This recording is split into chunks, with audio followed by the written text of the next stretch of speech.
আসসালামু আলাইকুম guys, welcome to my new shorts. So guys, আজকে ব্লগে দেখা হচ্ছে 21 ফেব্রুয়ারি দিন কিভাবে কাটে আমাদের। তো আজকে হচ্ছে 21 ফেব্রুয়ারি। তো এদিকে বিকালবেলা আমার ভাগিনা আমাদের বাসায় আসছিল। তো ভাগিনা আর ভাগ্নি আসছিল, আর এদিকে ভাগ্নি বুঝতেছে না কিভাবে কি ফটোশুট করবে। এদিকে আরেক খেলোয়াড়কে ওড়না দিয়ে শাড়ি বানায় দাঁড়া করাই দিছে ভাগ্নির পাশে। তো সন্ধ্যাবেলা আমি বের হয়েছি হলো বার্গার আর গ্রিল নেওয়ার জন্য। তো এদিকে আসলাম হচ্ছে বার্গার নিয়ে মারামারি একটা দোকানে। এই দোকানটা হচ্ছে নতুন, গিয়ে একটা রেগুলার 80 টাকার বার্গার অর্ডার দিয়ে দিলাম। যতই মারামারি করেন আমার বার্গার যেন চাপ না খায়। তো এদিকে বার্গারে মারামারি দেখার জন্য বিড়ালও আইসা পড়ছে।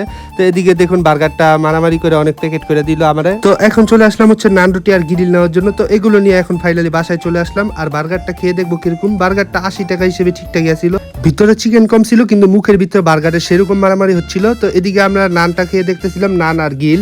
তো এটাও খেতে মজারই ছিল, 110 টাকা করে একটা পিস ছিল। তো এত কিছু খাইছি, ঠান্ডা না খাইলে চলেই না, আমরা বাইরে জেনে এই কারণে ঘরে এত কিছু করলাম। আর গাইস, আজকের ব্লগটা এই পর্যন্ত। যাওয়ার আগে অবশ্যই লাইক এবং সাবস্ক্রাইব করে যাবে।